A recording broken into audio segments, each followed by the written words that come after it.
it's Pauline, and today I want to talk about one of my loves, homeschooling. How to homeschool your kids. So there's really no one box answer I can give you, but I want to point you in 5 different places. One, your state's educator website. In Arizona, we have AFE, Arizona for Home Educators. That is a great website for Arizona people to get in touch with our annual conference. There's a list of co-ops. There's different curriculum ideas, and there's just like what's going on in the state, especially legal issues. All of that stuff is there. How to become a homeschooler. In Arizona, it's very simple. We just take our birth certificate. You can mail it or take it personally down to the state office and declare that your children are using homeschool as their education method. We don't have to take any tests. Some states do. Some states, it's a lot more difficult to homeschool. Personally, for me, that would be a reason to move. If I felt like my right to homeschool my children was being oppressed, I might move to a different state. Or you might get really active and fight it.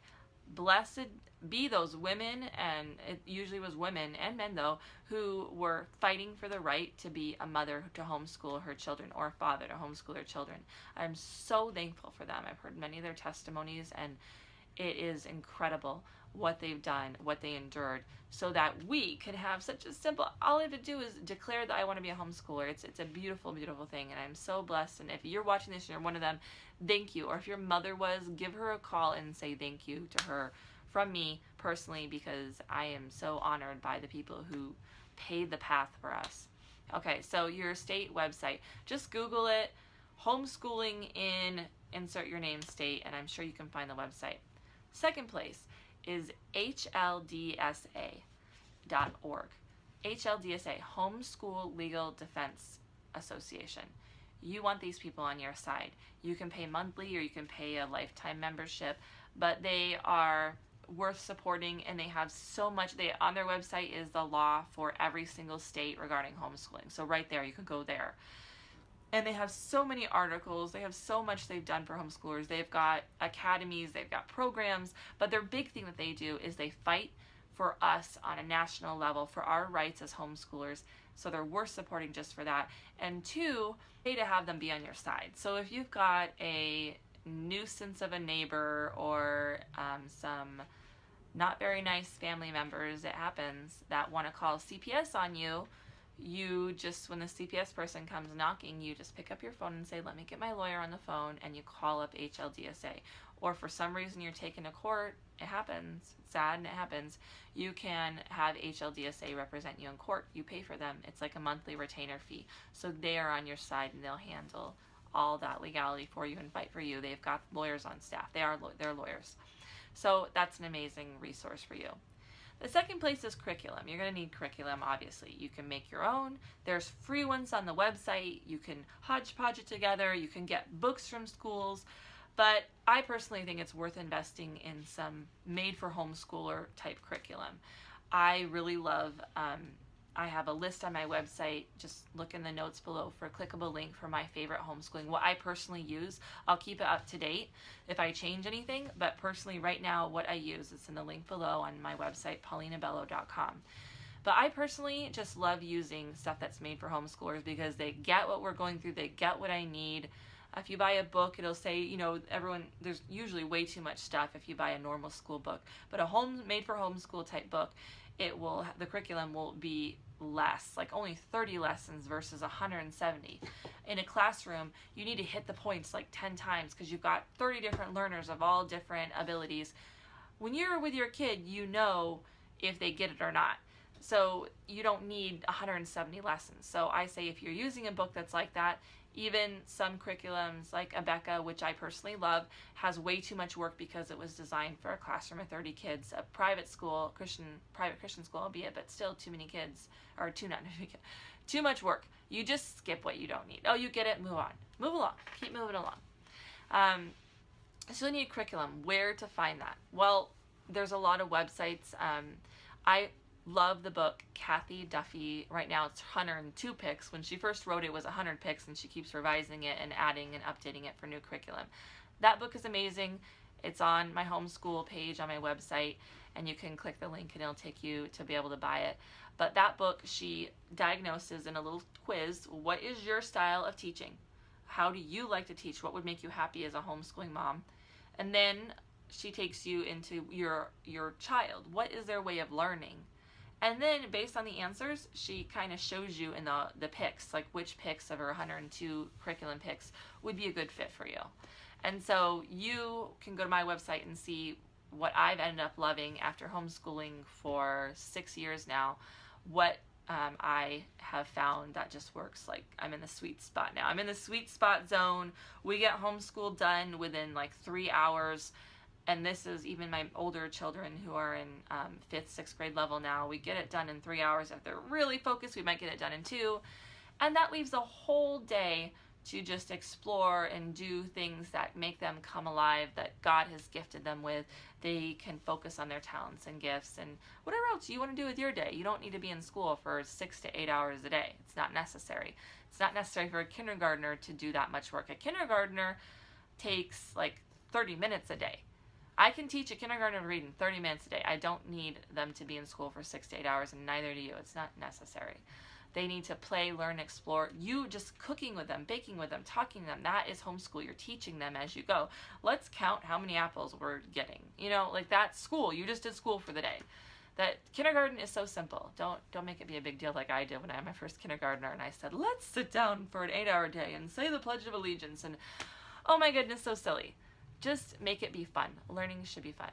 So we talked about your state's organization, like mine is AFI, Arizona for Family Home Educators. Then there's HLDSA and the Homeschool Legal Defense Association. And then also curriculum, you're going to need that. The other things you're going to need, possibly, this is up to you, is co-ops. I don't participate in any co-ops. I'm kind of like I said, I found the sweet spot, so I'm not really interested in co-ops too much, other than maybe meeting people, more kids and more homeschooling parents to have support. But for a lot of moms, the support is key. The co-ops are key.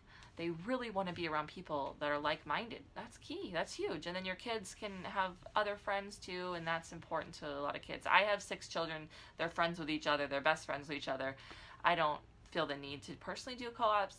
I hate driving too. That's the other thing. And we live out in the country. So, but for you, co-ops might be the ticket. And there's so many different kinds. There's kinds where they basically are kind of making a school structure. You meet once a week and then you learn it's like assignments. You learn the assignments and you come back and meet together, and sometimes each mom takes the area that they're gifted in or whatever, however they do it. Other times it's real, like, let's come together and play Legos and we'll just look at each other's Legos, or let's do science because I hate science. I don't have microscopes. You do. You can teach science. I'll teach history. And a few moms get together and do that. That's a co-op. They can be super structured like the one where they're almost replacing school once a week, or they can be unstructured and it's just like build Legos. It just depends. On my state's website, AFI, they have a list of all the co-ops that people have submitted in the area, in the state actually. So there's a huge long list of co-ops, and if you don't see the one you want, form your own. The other thing I highly recommend is going to your annual conference.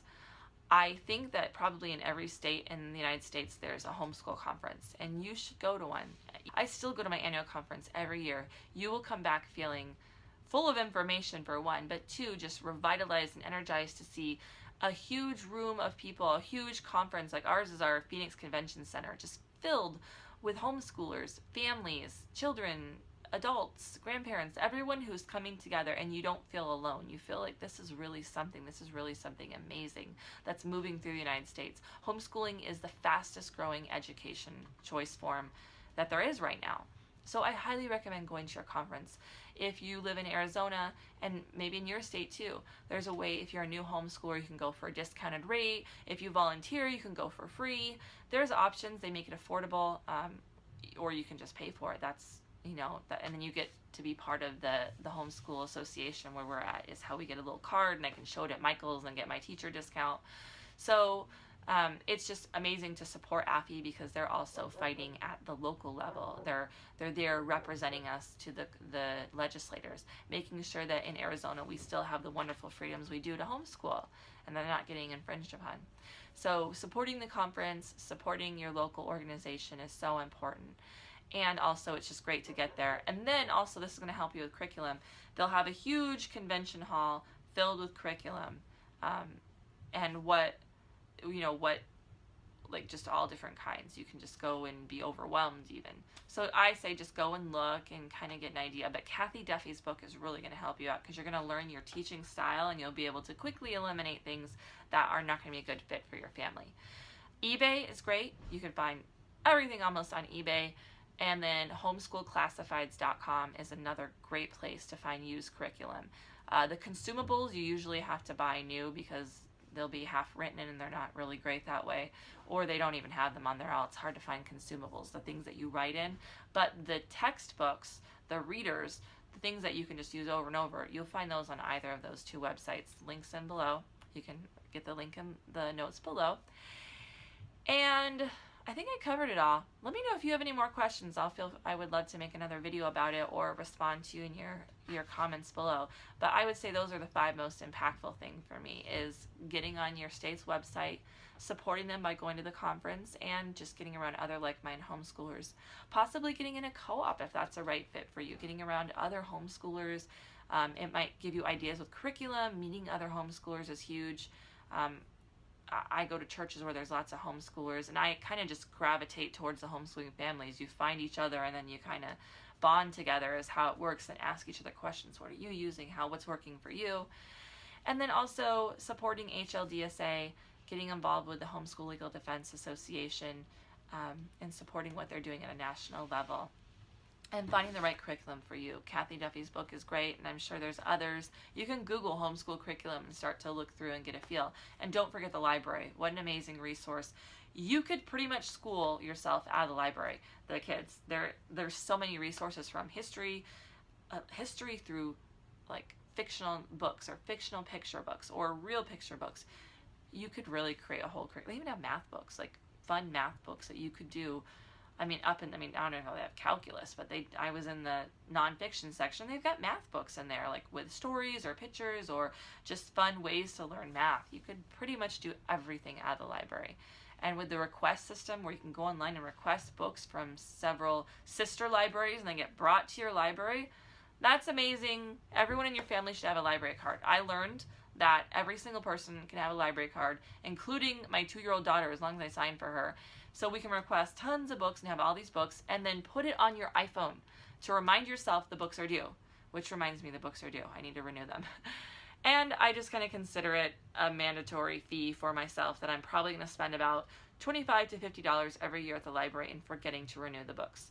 I don't check out movies because those are $2 a day and I really forget those.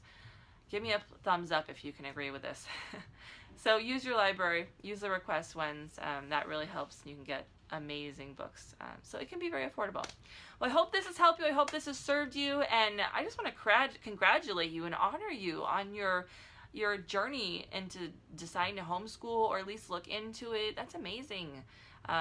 You will be blessed. This video is not about how much you will be blessed. Maybe I should make one about how amazing homeschooling has been for my family and others. But let me just end it by saying it is a huge blessing. Your children will be blessed, and you will be blessed too. So I hope this has helped you, and leave a comment below and let me know if you have any more questions in regards to what I said. And don't forget to hit subscribe, and I'll be posting videos weekly. Thanks for tuning in, and I'll talk to you next week.